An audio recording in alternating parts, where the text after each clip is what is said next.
Colón, ADN, su verdadero origen. El catedrático de Medicina Legal y Forense de la Universidad de Granada, José Antonio Lorente, lidera un proyecto internacional, una investigación, podemos decir que única, para el estudio de los huesos que se conservan del famoso navegante. Sus resultados, quién sabe, podrían cambiar los libros de historia. Saludos, muy buenas tardes.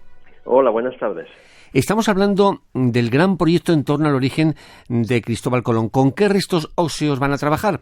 La pieza clave de todo este material, aquello de la que no hay dudas de su origen, ¿cuál sería? Sí, pues vamos a trabajar con tres muestras de tres personajes de la familia de Colón.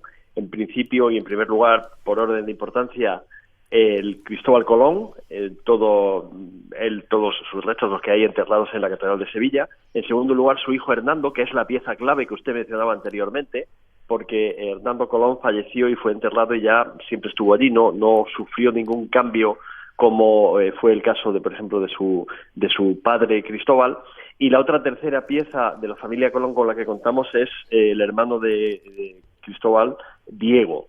Entonces, con esas tres muestras vamos a tratar de generar toda la información posible desde el punto de vista del ADN, información de identificación, o sea, ADN autosómico, cromosoma Y, cromosoma Y, el ADN mitocondrial, y a partir de ahí establecer comparaciones con las diferentes teorías que hay y también tratar de tener información sobre posibles orígenes geográficos, etcétera. Y el hecho de que en la República Dominicana sostengan que los restos del famoso navegante se encuentran en la Catedral de Santo Domingo, ¿esto cómo afecta a esta investigación? Bueno, efectivamente, la afecta en el sentido de que es una controversia histórica, y en la controversia histórica puede que tengas razón, puede que haya restos de Cristóbal Colón allí. Lo que sí sabemos es que ni en República Dominicana ni en Sevilla está lo que podemos llamar el esqueleto completo de una persona, ¿vale? Y de hecho faltan bastantes huesos tanto allí como aquí. Entonces puede haber, desde que haya una división de huesos en un momento determinado, cuando los huesos fueron trasladados desde Santo Domingo hasta La Habana, hasta Cuba, que es lo que se hizo en aquel momento, pues puede que traslasen la mitad, o incluso si en el peor de los casos y después de todas las investigaciones, aunque los datos que tenemos apuntan a que los huesos que hay en Sevilla sí son de Cristóbal Colón, de nuestra investigación inicial, que fue solamente parcial, pero siempre tenemos la muestra de Hernando Colón como material de referencia que puede también ayudar a resolver bastantes de los misterios sobre este caso. Suponemos que un proyecto de este importante nivel no comienza su andadura si no se cuentan con los recursos, entre ellos pues una tecnología puntera que permiten pronosticar pues que se va a llegar a buen puerto, ¿no? Efectivamente, la tecnología actual tiene capacidad, en principio, sobrada para la identificación de este tipo de ADN, de este tipo de huesos, ¿no? De huesos de 500 años. Hay múltiples investigaciones de diversos grupos de investigación que han trabajado con ADN de miles de años, de neandertales y incluso de restos de momificados de animales de mayor antigüedad. Nosotros disponemos de esa tecnología que, en principio, y huesos similares, a nosotros nos ha funcionado. Lo que pasa es que, al igual que en la medicina, un médico no te puede asegurar que por muchas operaciones que él haya hecho, por mucha cirugía que haya hecho de lo que sea, de algo básico, no puede asegurarle a un paciente, usted no se preocupe que seguro que su caso va a ir bien. El médico te puede decir, mire usted, yo tengo mucha experiencia, nosotros sabemos hacer esto, la técnica funciona y en su caso no hay riesgo especial y no tiene por qué ir mal. Aquí pasa lo mismo. ¿La tecnología es capaz de rendir un resultado positivo? Sí que lo es. En este caso particular, ¿se va a conseguir? Esperemos que sí, porque estamos poniendo todo el esfuerzo, todo el conocimiento, pero la tecnología existe en este momento que no existía, por ejemplo, cuando empezamos la investigación, no existía de manera tan potente hace, por ejemplo, 15 años. En aquel momento había una tecnología muy, muy buena y por eso se hizo la investigación, pero ante ese tipo de huesos nos dimos cuenta que la eficiencia era muy baja, se conseguían muy pocos resultados y es por lo que se paró. Han pasado 500 años desde la muerte de Cristóbal Colón, hay que establecer conexiones familiares, cruzar ADNs, que en algunos casos no serán fáciles de concretar. Un trabajo que ustedes califican de apasionante, pero la complejidad es indudable, ¿no? Sí, es un trabajo muy complejo porque se dan, diversos tipos de entrecruzamiento de datos que son difíciles de manejar, aunque se pueden manejar sobradamente. Es decir, sobre el diseño sobre un papel te permite teóricamente tener capacidad de contestar a todas las preguntas. ¿Qué es lo que pasa aquí? Pues la teoría, yo llamo esto que estamos haciendo un proyecto de confirmación de los orígenes de Cristóbal Colón. Es confirmar que es de donde sea de verdad, ¿vale? Lo que no es dudar de que sea de Italia, no es dudar de que sea de cualquier otro lugar. Nosotros lo que pretendemos como científicos es aportar una información que sirva a los historiadores para mantener abiertas unas teorías o para cerrar definitivamente otras. Lo ideal sería llegar a una conclusión donde claramente dijese Cristóbal Colón es de este lugar con seguridad absoluta basado en los datos de tipo de ADN. Pero es complejo, ¿por qué? Porque tenemos lo que nosotros llamamos teorías abiertas, que son las que dicen, por ejemplo, Cristóbal Colón, la mayoritariamente aceptada, Cristóbal Colón nació en Italia, de una familia humilde, en Génova, etcétera, lo que todos hemos estudiado, yo el primero. Bueno, allí no hay datos de dónde pueden estar enterrados los familiares de Cristóbal Colón, y el apellido Colombo en Italia era muy frecuente en aquella época. De hecho, se usaba muchas veces incluso para ponerlo como apellido a personas cuya familia no era conocida, niños que habían sido dejados abandonados. Y entonces, claro, no hay un ADN concreto con el que comparar.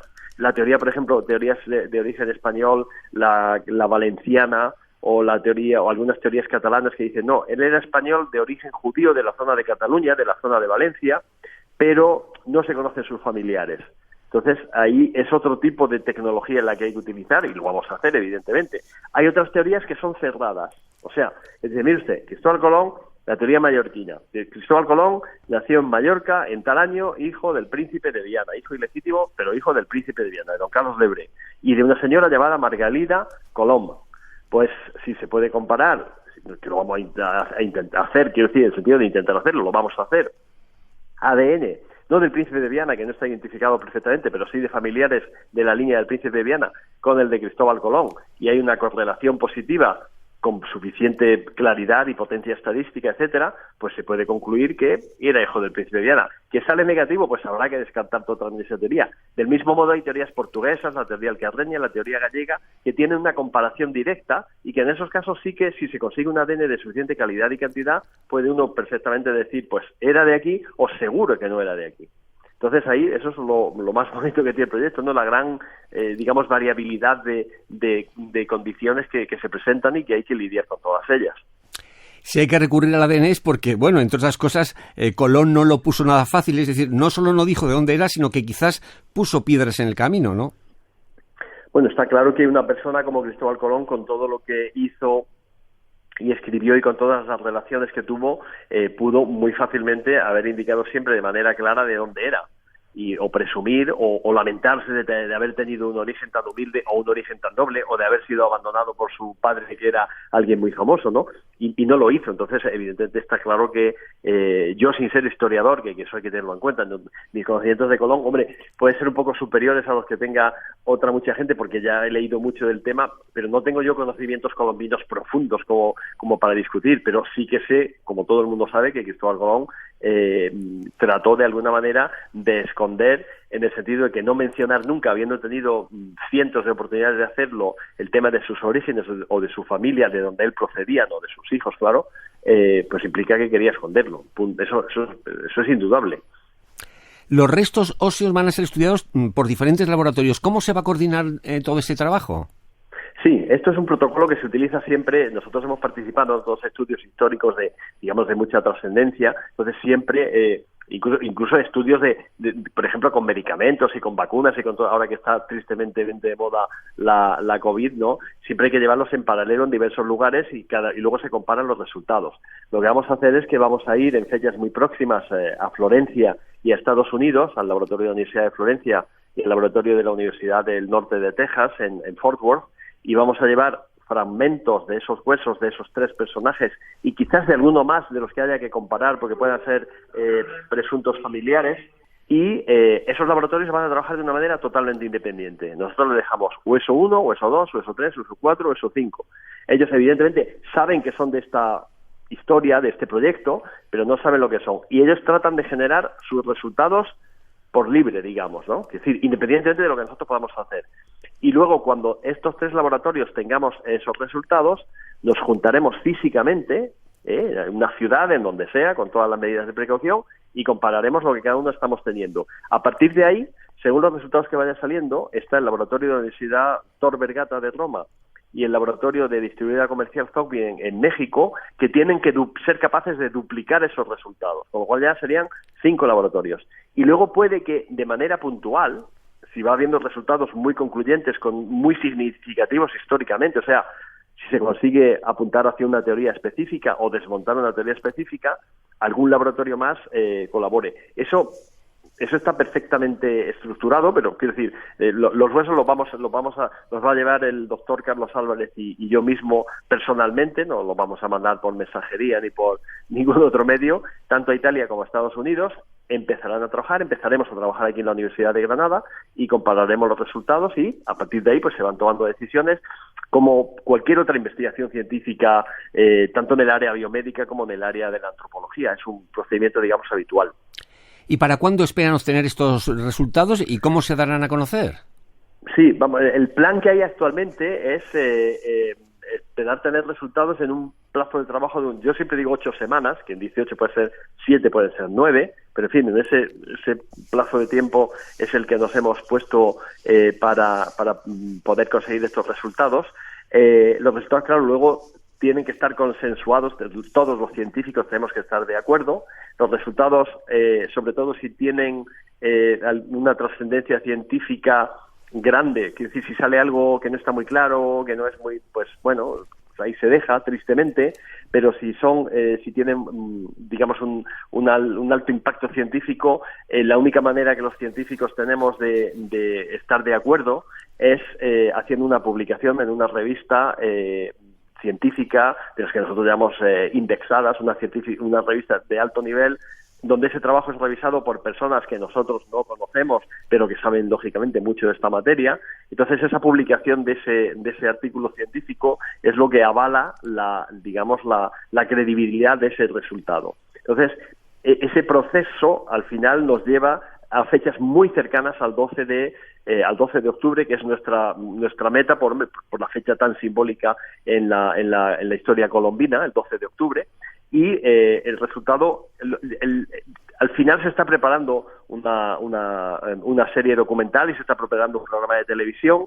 Yo me imagino que el resultado se comunicará pues en una rueda de prensa inmediatamente antes de la presentación de la película o del documental. Ese detalle tampoco se ha llegado hasta ese punto, pero la fecha y el modo de hacerlo sí, será una presentación en un documental, en algún tipo de rueda de prensa.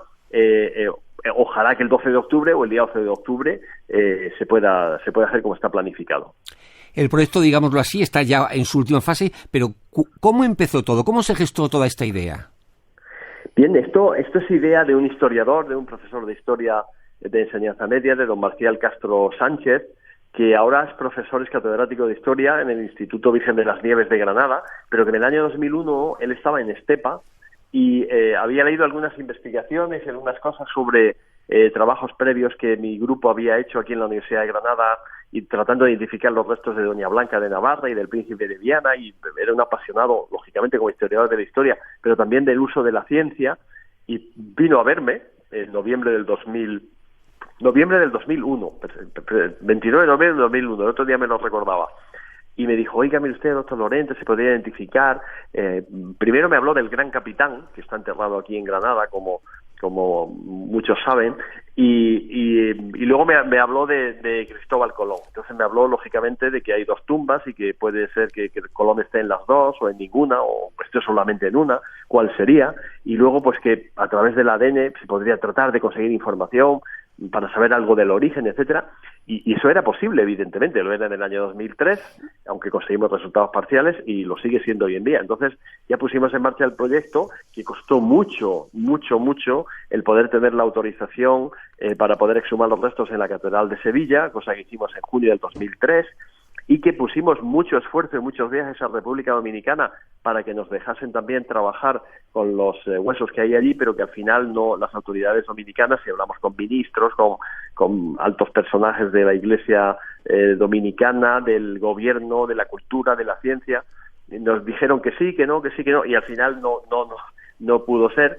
Y entonces, claro, tuvimos que seguir adelante solo con esta fase y ojalá que en un futuro se pueda hacer un estudio también en Dominicana, porque sería muy interesante conocer la verdad histórica. Yo creo que no va a cambiar en nada la historia, nadie va a dejar de ir a República Dominicana si alguien concluyese que los huesos que hay allí no son los de Colón. Quiero decir que sería una cosa... Pero bueno, es algo ajeno a lo que es la ciencia que normalmente manejamos, y lo que sí tiene que quedar claro, y así lo hicimos saber a las autoridades dominicanas ya en el año 2002, cuando empezamos a trabajar en este proyecto, la preparación del mismo, es que era un proyecto totalmente abierto, que sigue siéndolo, que estaban invitados todos los científicos y expertos dominicanos que quisiesen para estar trabajando codo a codo con nosotros, igual que sigue siéndolo abierto ahora, y por eso hicimos en Granada en el día de ayer justamente una reunión de todos los expertos y estudiosos de la figura de Colón que defienden diversas hipótesis. Pues todos están invitados y todo el que aporte algún tipo de muestra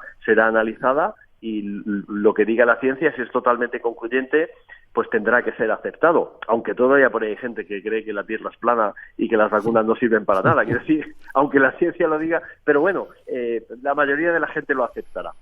Una reflexión final. ¿Qué se siente al tocar la historia, digamos así, con las manos, con el microscopio, al tener la historia, bueno, una historia tan importante delante de uno mismo? Sí, se siente algo especial, ¿eh? Se siente, o sea, tanto la primera vez como cada vez que uno accede a unos huesos o cualquier otro tipo de material que es o pertenece o se sabe que ha pertenecido a un personaje del nivel de Cristóbal Colón, que es un personaje universal, o de otros que hemos hecho, pero por centrarnos en Colón, es una emoción y te sientes evidentemente privilegiado, te sientes honrado, es una cosa única. Pero yo también digo que en paralelo lo que te sientes es muy asustado y muy estresado, porque sabes la enorme expectativa que se está generando alrededor de esto, y claro, dentro de X semanas o meses la gente va a llamar: oiga, doctor Lorente, ¿cómo va lo mío, no? ¿Cómo va aquello? ¿Qué resulta? Entonces, claro, como uno no tiene todas las cartas y todas las de ganar, aunque tenga muchas papeletas para que toque la lotería, porque si no, no lo habríamos hecho, pero claro, ese temor, y es decir, a ver, que salga, que sea perfecto, que no deje lugar a dudas, que es el sueño que uno tiene, pues eso genera un pequeño estrés, que no es que no te deje dormir y tal, pero que no es como el que le ha tocado la lotería, que le han dado ya el premio y dice, bueno, ya a partir de aquí no hay nada más que hacer, tenemos que pagar Hacienda, claro, pero por lo demás todo queda. Entonces es muy emocionante, y a su vez lo que uno se da cuenta es la responsabilidad que tiene, ¿no?, coordinando este grupo, pero esta gente muy comprometida, esta gente que están entre los mejores, entre los que más saben, estamos actuando de manera noble, con diligencia, estamos actuando con prudencia, estamos actuando con conocimiento.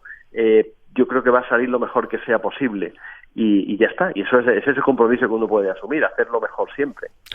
Pues nos admiramos del trabajo de nuestros científicos, en este caso del doctor José Antonio Lorente, catedrático de Medicina Legal y Forense de la Universidad de Granada. Quizás los libros de historia pueden cambiar. Quizás pueden, por lo menos la manera de reinterpretar la historia y de saber cómo se hizo y por qué se hizo. Pues cambiarán si fuese el caso, que no lo sé, evidentemente, que en vez de nacer aquí, nació allí, ¿vale? Eso es un cambio mínimo que puede, pero lo que sí yo digo, la historia no va a cambiar, pero la interpretación de la misma sí, porque si saliese que no nació allí sino en el otro lado, se podrían explicar muchas cosas de por qué Colón hacía esto, decía esto, tal. Esto para los historiadores va a ser apasionante, ¿no? Porque el cómo actuaba, que no era propio de una persona que no tuviese grandes contactos y por lo tanto no era propio de algunas de las teorías que se manejan, esa interpretación es muy bonita de hacer con datos objetivos. Entonces ahí sí que puede cambiar algo la escritura de algunos libros en el futuro. Gracias por haber estado en Españoles en la Mar y mucha suerte con todo su trabajo. Hasta otra, muy buenas tardes. Muchas gracias para usted y para todos los españoles en el mar.